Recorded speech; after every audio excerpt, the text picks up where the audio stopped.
Belgaritons।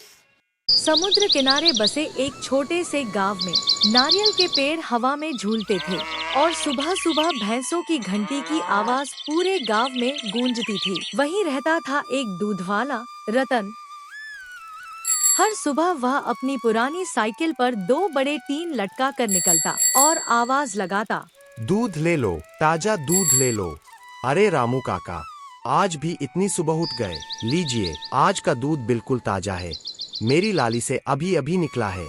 अरे रतन, तेरे दूध का स्वाद ही कुछ और है। अरे पूरे गांव में सबसे ईमानदार दूध वाला तू ही है।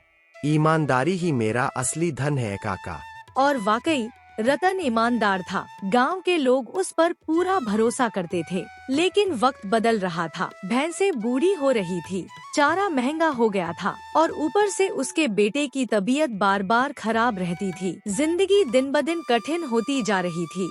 रतन, डॉक्टर ने कहा है बेटे को 1 महीने तक दवा देनी पड़ेगी, लेकिन दवा तो खत्म हो गई है। गोमती, मैं क्या करूं? दूध बेचकर मुश्किल से घर का खर्च चलता है। इतने पैसे कहाँ से लाऊं? भगवान बड़ा है, सब ठीक करेगा।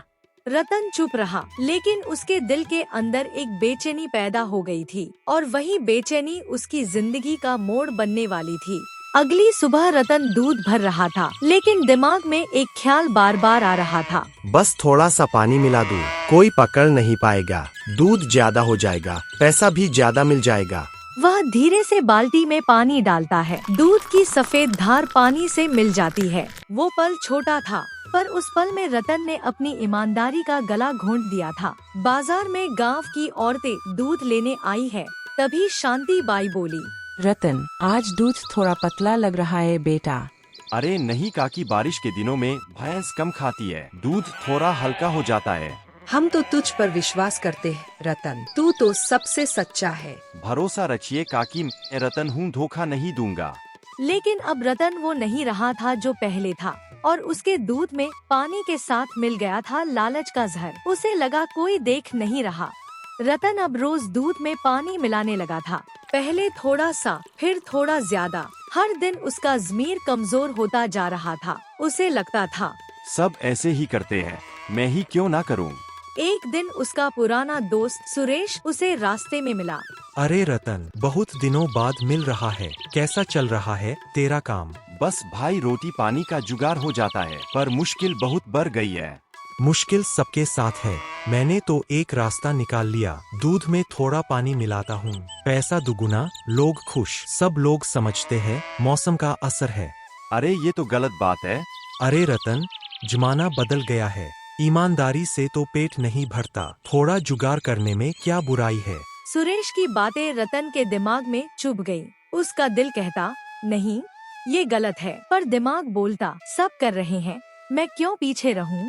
उस रात रतन ने जिंदगी का सबसे बड़ा फैसला लिया। अब वह पानी मिलाने से नहीं डरेगा। वह सोचता था, अगर भगवान को मुझे पकड़ना होता तो पहले ही पकड़ लेते। रतन, आजकल तू कुछ उदास लगता है, सब ठीक है? हाँ सब ठीक है, बस थोड़ी थकान है। तू भगवान से दुआ मांग, सब मुश्किल दूर हो जाएगी। रतन ने सिर हिला दिया, लेकिन आंखों में एक अजीब सी बेचैनी थी। उस दिन उसने पहले से ज्यादा पानी मिलाया। दूध पतला हो गया, लेकिन रतन का दिल भी कमजोर पड़ गया। वक्त के साथ उसका लालच बढ़ता गया और हर दिन एक नई झूठी वजह बन जाती। बारिश के दिन है, भैंस कम खा रही है, पानी ज्यादा पीती है। लोग भरोसा करते रहे और रतन उनके भरोसे का फायदा उठाता रहा। एक शाम बाजार में कुछ औरतें बात कर रही थी। लगता है रतन का दूध पहले जैसा नहीं रहा। हाँ रे, कल मेरी पोती ने वो दूध पिया, पेट में दर्द होने लगा। शायद भैंस का दूध बदल गया है। पर रतन तो सच्चा आदमी है, उस पर भरोसा है।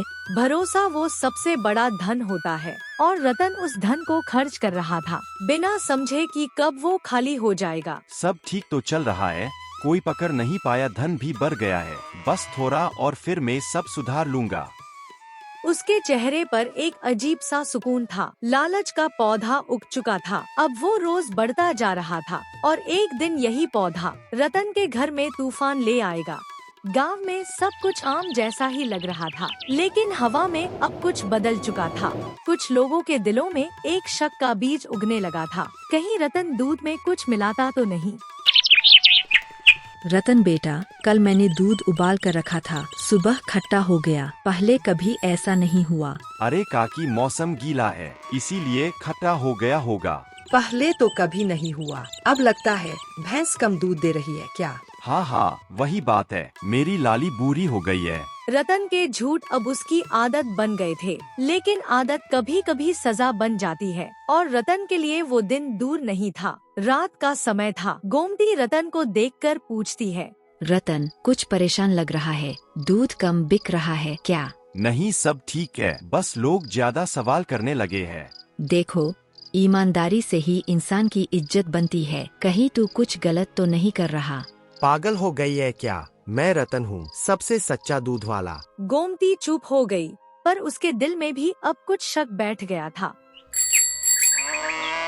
मेरे बच्चे ने कल दूध पिया था रतन के घर से, रात भर उसका पेट दर्द करता रहा। अरे ये क्या कह रही है? रतन का दूध खराब है क्या? पर रतन तो कभी ऐसा नहीं कर सकता। लेकिन ये बच्चा बीमार कैसे हुआ फिर? वो पहली बार था जब रतन के झूठ का असर किसी और के दर्द में बदला था। उसका दिल जोर से धड़कने लगा। भगवान, अगर मैंने कुछ गलत किया है तो मुझे सजा दे दो, पर उस बच्चे को कुछ मत होने देना। उसे लगा जैसे भगवान ने उसकी बात सुन ली है।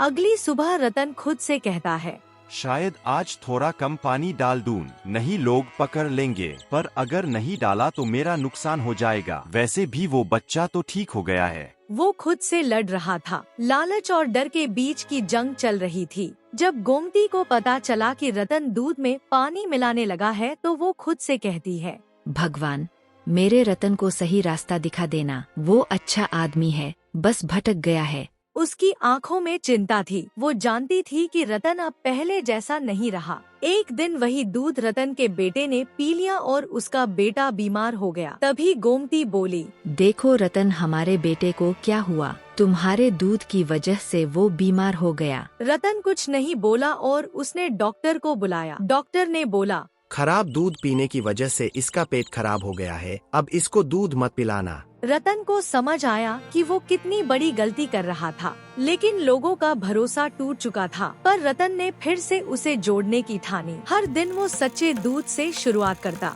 और आवाज लगाता, दूध ले लो भाई, दूध, ताजा ताजा दूध। और धीरे धीरे गांव में लोग फिर भरोसा करने लगे।